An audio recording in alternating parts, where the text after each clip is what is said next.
Hey, it's July 7th, and you can see from the cabin here that it's July the 7th. You can change the ambiance and eat in lots of different ways there.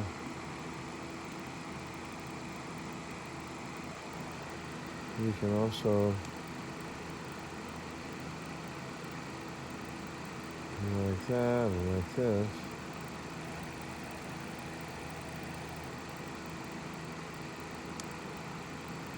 Or like this.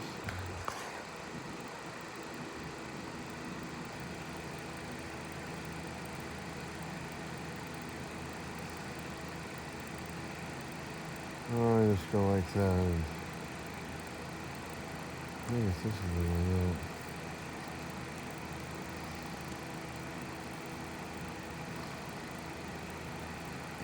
Just do white. So, a little joy in the life, but I was just thinking about the people.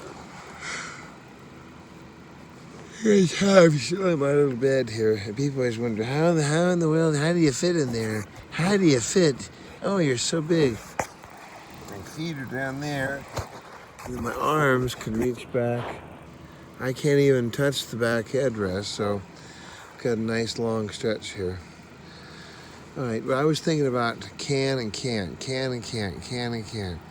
Oh, I can't do that. I won't do that. I will not do that. That's not the way we do that. All these ultimatums, all these radical statements of no. And I just thought, well, forgive me, my eyes are closed. It's really, it's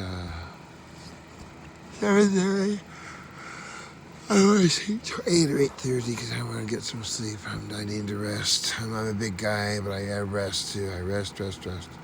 So, I guess I'll put you on my little stand. I have a little stand and there's the Velcro. So people have those little goodies they hang on to. I'm going to hang on to this. There we go. So makes it a little easier. So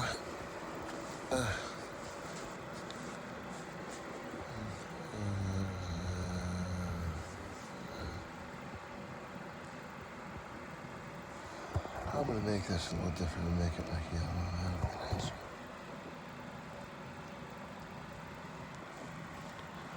And my fan, of course. Right, here we have ice and we're all set.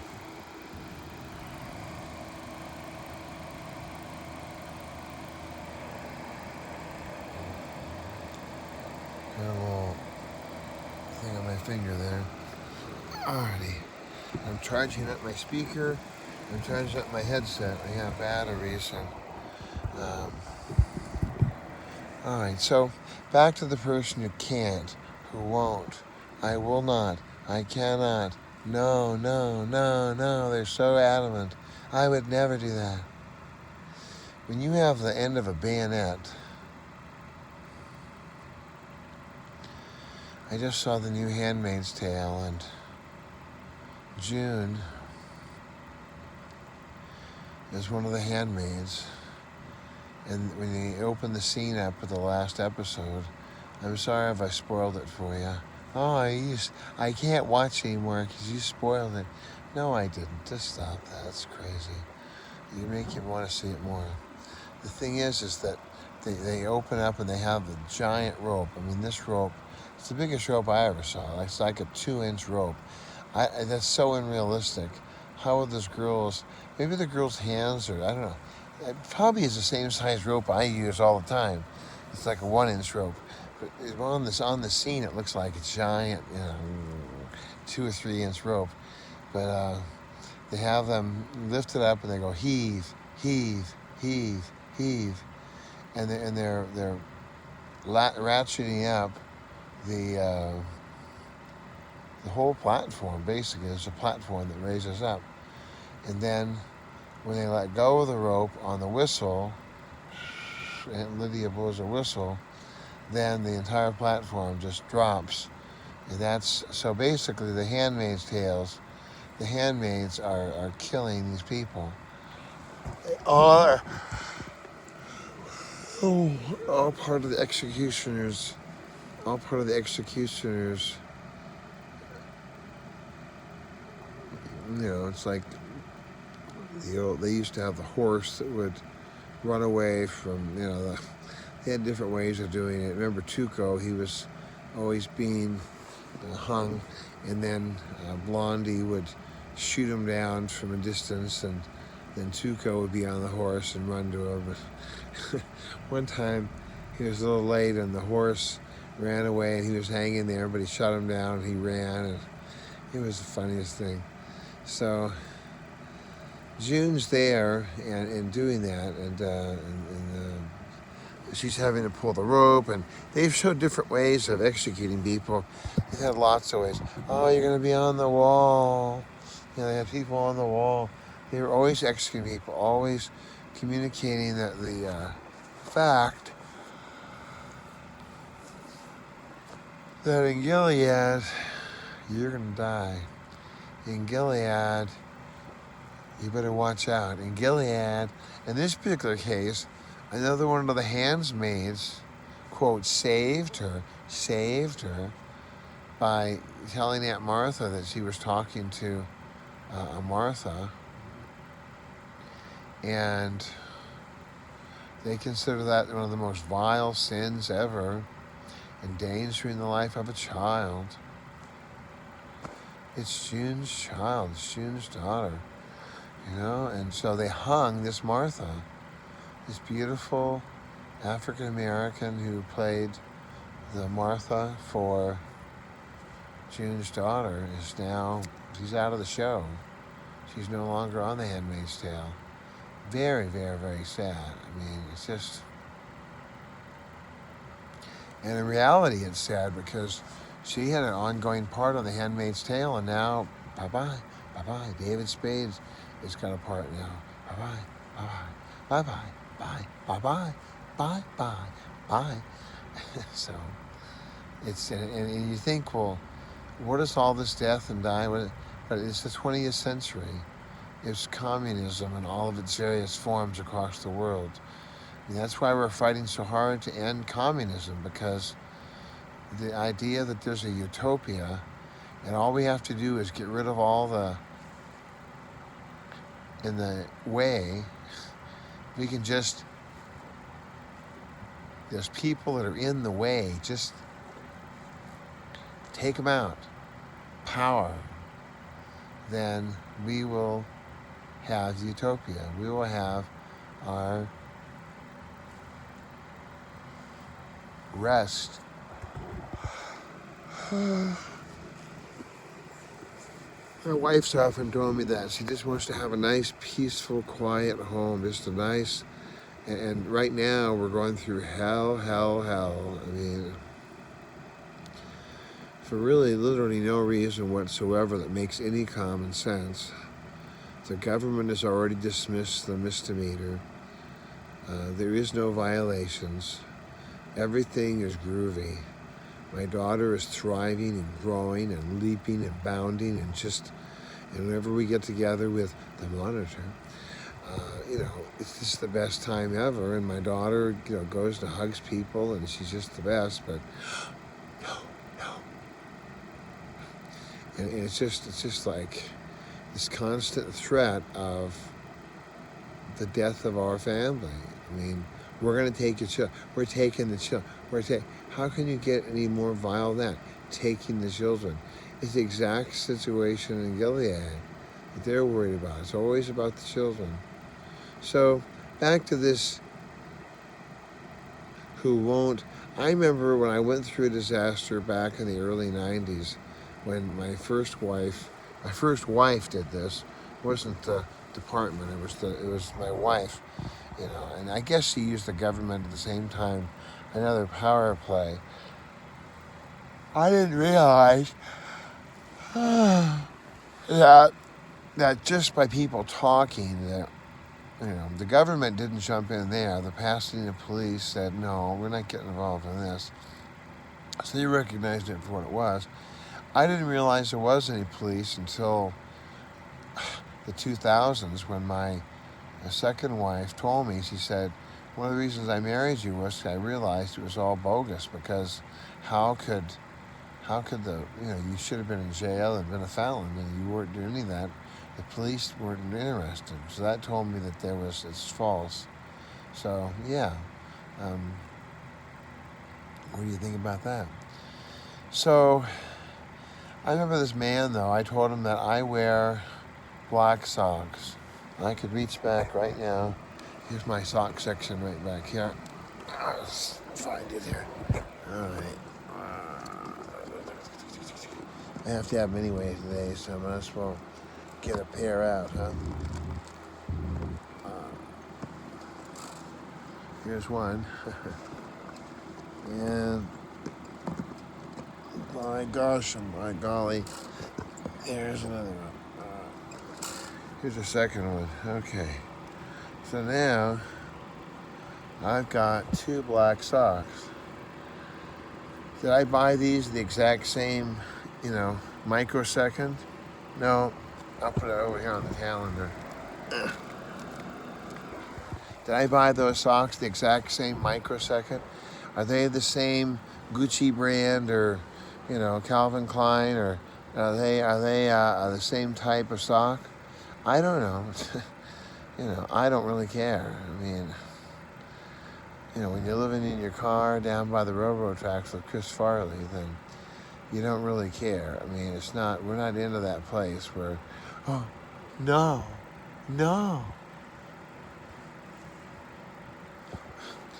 Listen, I'm thrilled to, this will work. I'm thrilled to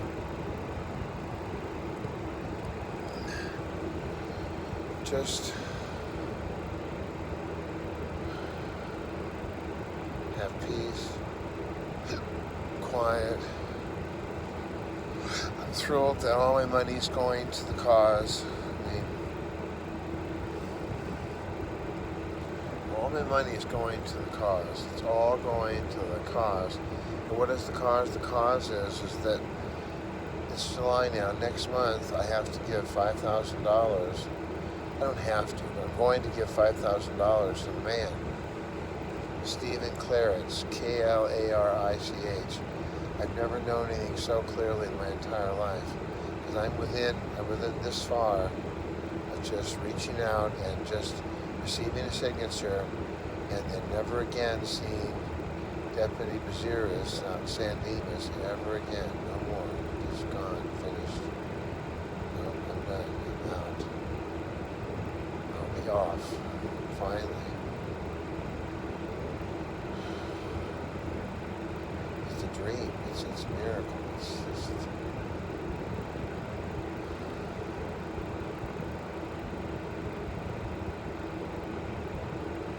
So,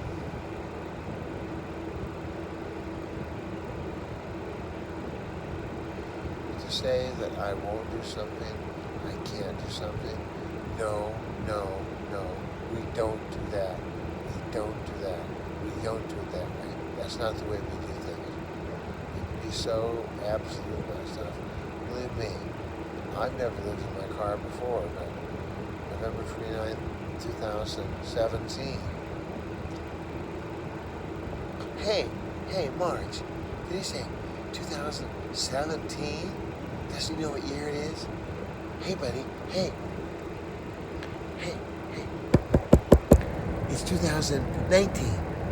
Yeah, I know, I'm in my car. And I'll be in my car for a few more days, and I may be in my car all the way up to 2020.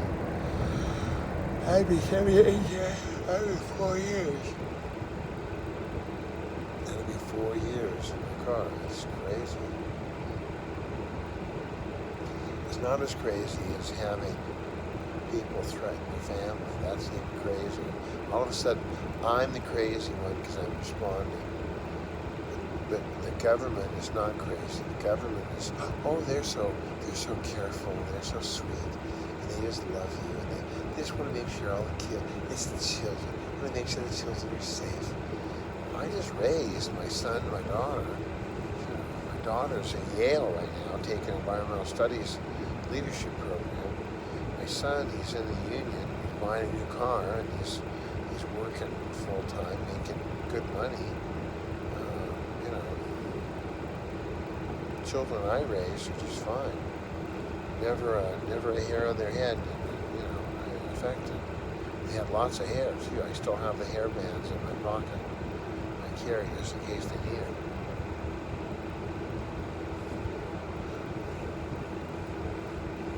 Oh no, that doesn't count. That doesn't count. They, you know, your children, those children, it's just a miracle that they survived for.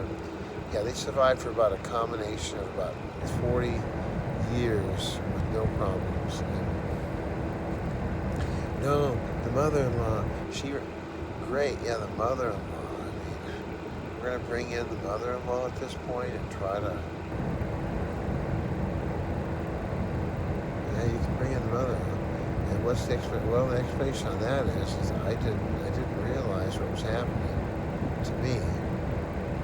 I didn't realize the appropriate response, which is to fight. I didn't feel worth fighting for most of my life because my mother's imprinting. You know, if you have a piece of clay, you put in a fist into it, it's going to reflect the shape of a fist. It takes a while to break that down and to come out and say, you know what, I'm not just under your thumb. I have, you know, Dr.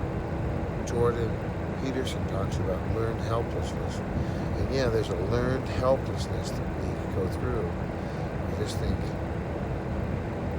I see it all the time. I don't buy, you know, the whole idea that, you know, there was that lady with the Supreme Court justice, and she didn't know what year she was in high school. She didn't know. She had no facts. Yeah, she wanted to accuse a judge who had no problems of this heinous crime. So that was a little bit like, you know what, we should just believe her. In spite of all the inconsistencies, we should just believe her. Just because that's a nice thing to do. Just believe every woman and disbelieve every man. No. He had calendars, and he showed that he wasn't even there. He showed his calendars, and then I had calendars like that too for many years. Just to show, you know, I have calendars now that show, I keep detailed receipts of everything. Everywhere I go, everything I've done. So if someone wants to say, oh, on July the 7th at 7 a.m., you know, Robert Sealer's buddy's friend's uncle was, you know, or George Smith Jones, or, you know, if they wanted to say that someone was doing something, then you know what?